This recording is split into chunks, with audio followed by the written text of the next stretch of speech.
Hello, everyone. My name is Tyler Selhorn, and welcome to another episode of Speak Easy, podcast where we discuss communication, productivity systems, capturing our thoughts, and how we share those thoughts with our future selves and others. Managing our brains is core to 21st century work, and we're here to learn how to do it better than we did yesterday. Thanks so much for listening. Speak Easy is brought to you by Cleft, easiest way to collect your thoughts. With our cross-platform applications, you can simply capture your ideas wherever you are and paste them where they belong later. Today, we are blessed to be learning out loud with Sarah Lobkovich. Sarah is an author, strategy rebel, an OKR coach, and a career fulfillment activist. Sarah is on a mission to create a harm-free world of work where goal setting and attainment is non-toxic, experimental, and learning-centered. Sarah's work is not just about hitting targets, it's about creating meaningful progress and well-being in the workplace. Sarah, I'm curious, how can we help one another achieve our goals while supporting well-being? I love that you just teased part of the answer right there. The first word that came to mind when you asked that question is curious. The way that we are conditioned and raised to think of goals is with a lot of pressure, with a lot of the destination is what's important, with punishment if we don't achieve them in some situations, or negative consequences in some situations.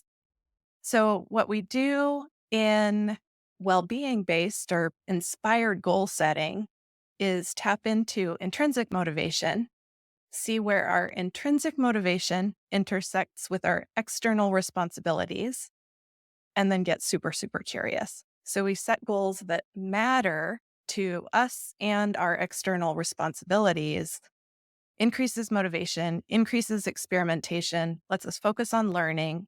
And so all of those kind of healthier things around goal mindset are baked into how we work together. I love how we're like zooming in and zooming out like at the same time.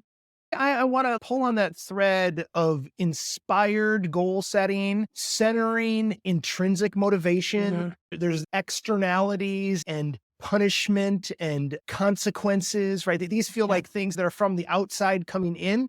It sounds like for you, thinking about being more healthy around goals and achievement is to start inside ourselves first. Tell me more about why we're zooming in instead of pushing things out. What's going on there? Yeah, I mean, there's all the sayings. You have to put your own oxygen mask on first. You have to fill your own cup before you can help others. I work with adults mostly. So by the time we're adult, we've all been conditioned to be concerned about what our boss or evaluator or board thinks of us, what their expectations are, what our spouse needs from us, what our kids need from us, what the PTA needs from us. There's all these external demands. PTA secretary right here. So I know that feeling. We just get so tuned to what everyone else needs. And it's not just a people pleaser thing. Like we talk about this a lot with people who are wired for pleasing, but like I work in my coaching practice, I would say mostly with men who were not necessarily not all conditioned to be people pleasers, and women who are not necessarily conditioned to be people pleasers. And they still are just so wired for what the world expects of them that when we sit down to say, all right, what's the big vision that you want to bring into the world? It can sometimes just be crickets for people because they haven't tapped in or stayed connected to what really matters to them. So it's that kind of reconnection. And I put it first because for you to make decisions about your work life, and those words are together in one thing, work is part of our lives.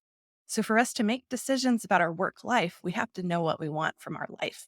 And that's where that intrinsic motivation connection comes in. Yeah, I'm really enjoying this invitation to an integrated self, right? That's definitely how I identify when I show up as a worker, right? Or as a leader or as a podcaster, right? What I want to be is myself. And I think that's interesting to hear you echoing those same experiences. I guess maybe that's where I want to go. Obviously, this podcast is brought to you by Cleft. So I guess maybe I'm curious to think about that space where when you're capturing thoughts and you're trying to encourage maybe a client or yourself to reconnect with that centered, integrated self. How do you capture those ideas? Where do we write it down? How do we record it? Where does it go once we recorded it? Tell me about that system, either for yourself or how you coach your clients. Like that feels like it's such an idiosyncratic thing, but we're finding some patterns as we talk to people. So tell me about your system, Sarah. I think it's a really important question because a big Mm. part of my work is helping people recognize that we all think differently. And so we all have a little bit different definite, we don't realize we do, but everyone has different wiring about goals. And so we have to start right there with what's our common ground or what's our shared language. But part of that is recognizing how we think and how we organize information. And for me personally, it's weird. I have audio processing issues. So I'm not a great audio processor. I need Mhm. subtitles, but I need audio too. So for me, the dream scenario, you're going to love the answer, is being able to voice record. And then, like, my book would not have gotten finished if it weren't for voice recording Mm. and if it weren't for audio playback of my manuscript where I can read it and hear the audio as the system reads to me. For me, audio is the way, if we just think about it as I'm a professional coach. So in professional coaching, my job is to ask one simple question that gets you verbal processing. It gets you thinking out loud about what's important to you. And you don't even notice what comes out of your mouth. So I've been using voice recording in my coaching sessions since almost the beginning because clients don't believe they're doing their own coaching. They have these transformations and they come back and they're like, oh my gosh, you're amazing. And I'm like, no, no, no, no, no. All I did was ask you the question. The amazing came out of your verbal processing. So yeah, I'm really excited. I saw some of the new features too. Like, Yeah. and not to make this a commercial, but for cognitive support, I have really poor working memory. Mm. And so we talked about this episode. I sent you some stuff. What did I do in the 7 minutes before we got on the line?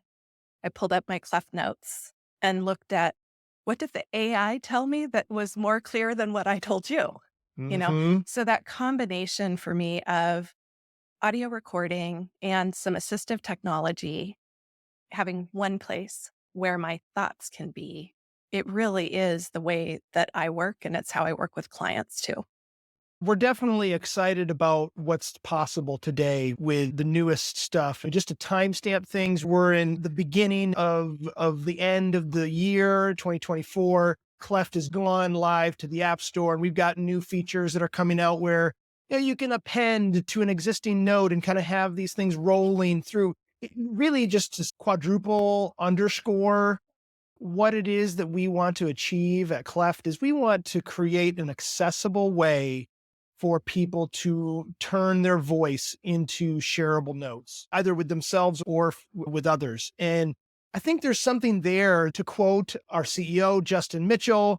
He's a big believer in technical spaces, this idea of rubber duck debugging, where you figure out the problem that's there just by thinking aloud about the logic or the workflow that's there, and you don't even actually have to query the team. It sounds like that's something that's happening for your clients as well, as they're thinking out loud for themselves, as they've been, prompted by you or by your materials, and they think aloud to themselves, and they're attributing that success to you, but it really was just their own brains, like taking the time to do the neural processing of getting their words out. I guess maybe tell us some more about supporting that process, because that's definitely something we at Cleft want to learn more about. I'm unique in that I work with everything from Fortune 500 large enterprise, multi-thousand person goal. It's always about the linkage between group goals and individual performance is often the question with large enterprise.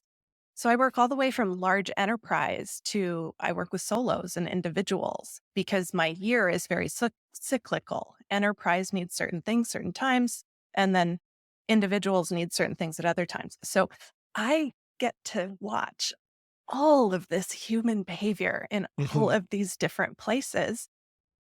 The thing that I observe the most in my coaching is I ask a couple questions, people do their verbal processing, and then at the end of the session, they say, I don't remember the last time I took time to think. Mhm. I'm fascinated by our perception of time because my perception of time is not neurotypical. When I hear clients say, I can't believe that hour is up, that felt so fast and like we had all day. So it's just so cool when we can create thinking spaces for people. Especially, I love when my CEOs say, thank you for giving me time to think. Because I'm like, CEOs thinking is money. And I'm motivated by other things. But my CEOs, if they get time to think and do 1% more thoughtful work, that has serious economic consequences. So I also just finished teaching a new cohort of coaches. So I'm really thinking about coaching behaviors and nurturing simple learnable skills around asking one simple question, letting people verbal process. Coaches reflect back what they hear, ideally, and as close to the client language as possible. And then people get to decide what of what I just heard is important to me right now. The client makes the decisions. I just described a professional coaching session, but anyone can do that. That's Mhm. something any leader can do, any colleague can do, any spouse can do, any parent can do. That practice of a simple question, let someone talk and capture what they're saying, not be planning what you're going to say next. Hmm. Because when we're in that mode, our job is just to reflect what they say so that they can hear themselves. So, Sarah, I am the spouse of a therapist. And so I hear, you rhyming with so many things that are a part of, what happens for me in my closest relationships. And I guess maybe the thing that I want to invite you to spend some time thinking aloud with us is when we start bringing up these ideas, sometimes we're not sure that we wanted these things for Mm, ourselves already. And I guess maybe how do we take what's being reflected back to us and then make it better? Very often we might just be saying how things are, right? But I'm interested in the work that you've done around objectives and key mhm. results and all of those sorts of things as well, where it's like, okay, how do we translate these things that reflect what's happening now and then make plans and strategies towards making it better? We've listened to the other person or we've had ourselves listened to, right? But now what do we do with those things? Where does it go? How do we get it into a system that gets better over time? I think part of it is evocative questioning. So, the questioning that we use in coaching, I am like the least woo woo person on the face of the planet, but my questions are let's physically put yourself in your future, Mm, envision yourself at the end of your goal cycle. Close your eyes, stand at the end of your goal cycle. Where are you? What season is it? What month is it? Now open your eyes and look around. Tell me what's different. So we do visualization to help understand. If I just ask you, where do you want to be in 3 months? You're going to answer with your brain. You're going to answer with your intellect or with your thought. Where if I say, let's put you in your future, I want you to think about where you are, when you are, what time of year is it, what's happening with the weather. Look around, tell me what's different. You might surprise yourself with what you offer up. Like you might surprise yourself with what you say because those questions evoke more than just our immediate conscious thought. Those questions tap into our deeper purpose, our wishes, our hopes. And so that evocative questioning is part of it. And then the other part of it is when we're talking, we're not we're processing in terms of what's coming out of our mouths, but we're not retaining what we're saying. So that is another thing, whether it's coaching or tools like Cleft, having a listener. And that's the cool thing about your technology integration with Cleft is your AI or your language model work is a listener that can reflect back to the person and so that they can hear what they're saying. And again, what they say might surprise them or what they've said might surprise them. As far as getting to nitty gritty of goals, I am a very pragmatic coach. I'm very solution oriented. I know where we're going when we're creating your OKRs. If we're creating objectives and key results for you, I know exactly what the structure of an objective is, what the structure of a key result is, and you don't have to worry about that. I'm going to listen and reflect what I hear so you can think about your business, not the mechanics of goal setting.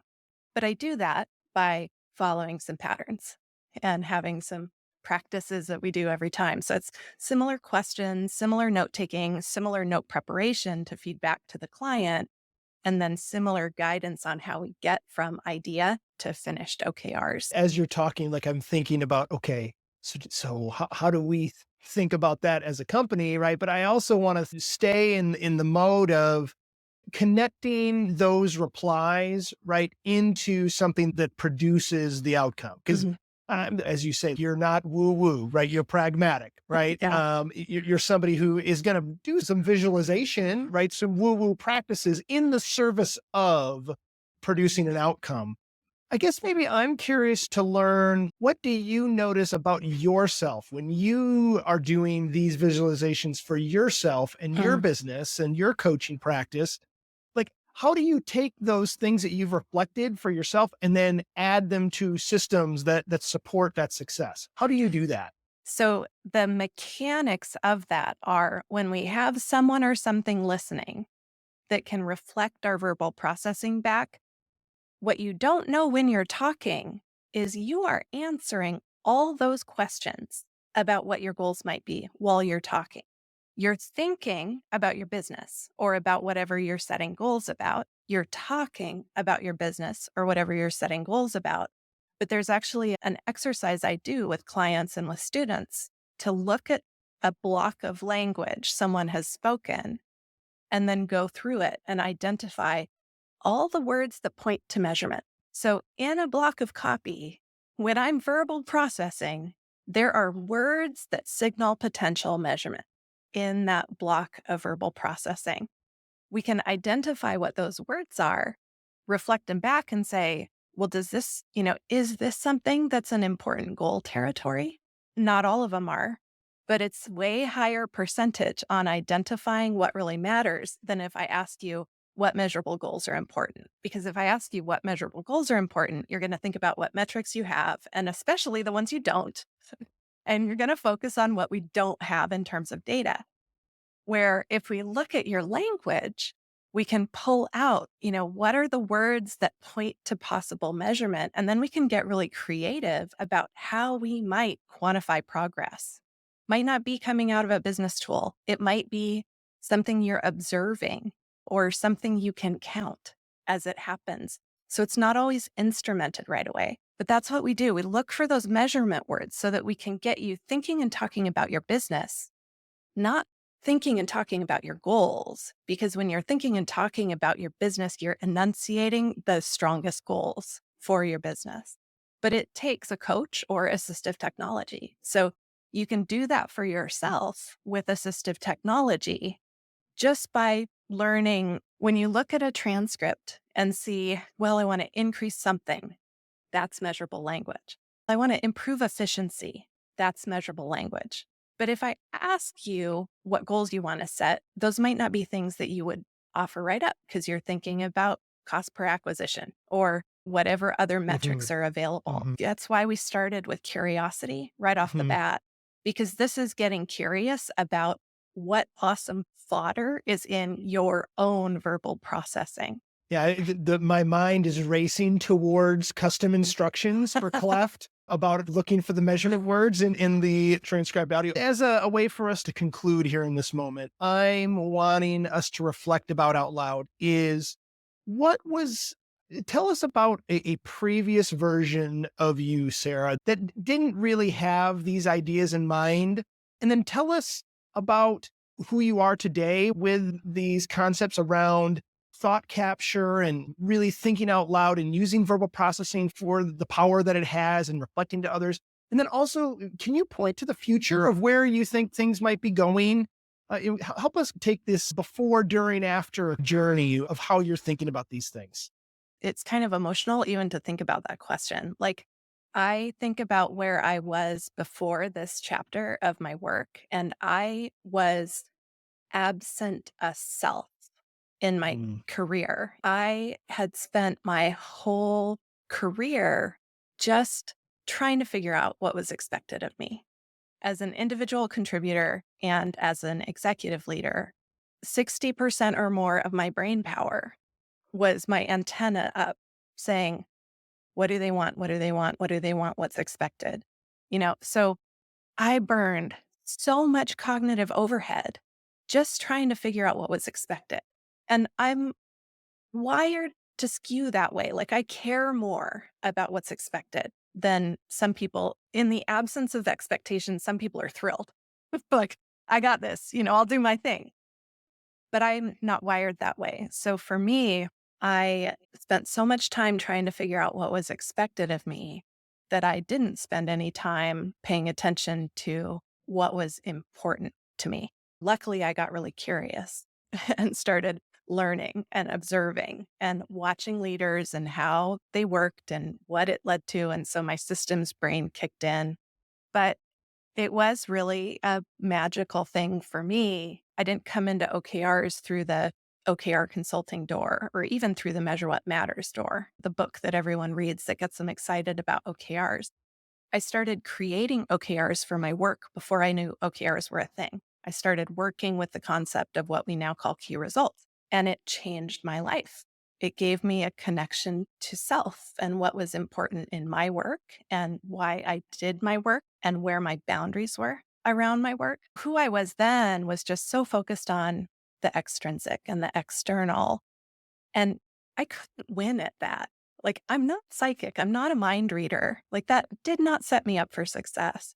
Where now there's all these side effects of the work I do now and the shifts I've made that, you mentioned something at one point about being your best when you're truly you, like authentic.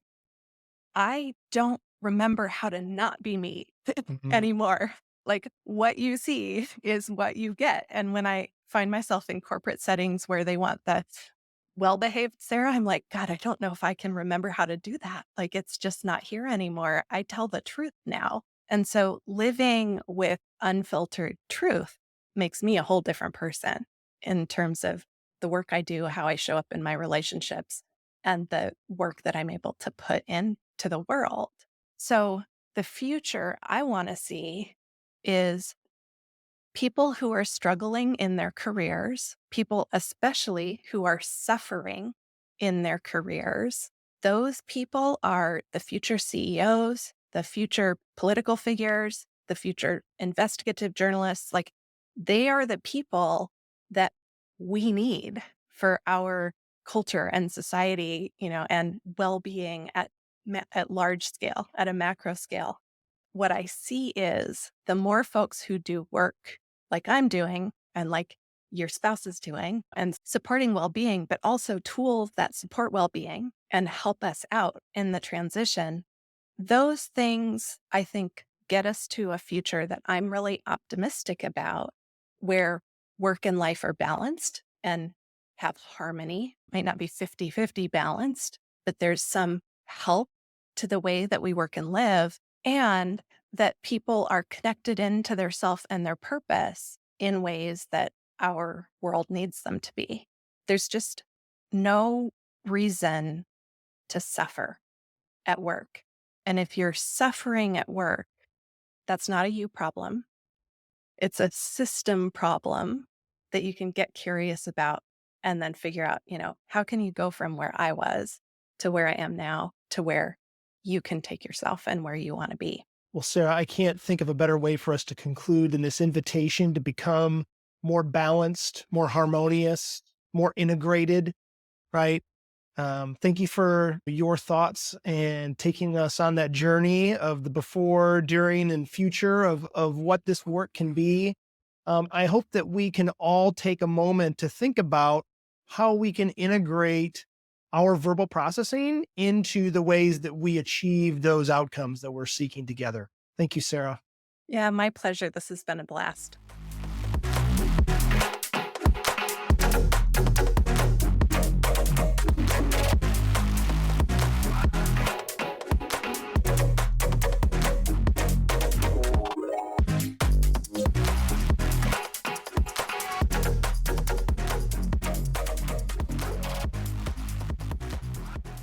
The Speak Easy podcast is brought to you by Cleft, the easiest way to collect your thoughts. With our cross-platform applications, you can simply capture your ideas wherever you are and paste them where they belong later. Check us out at cleftnotes.com. That's CLEFTNOTES.com. Thanks for listening as we think aloud together.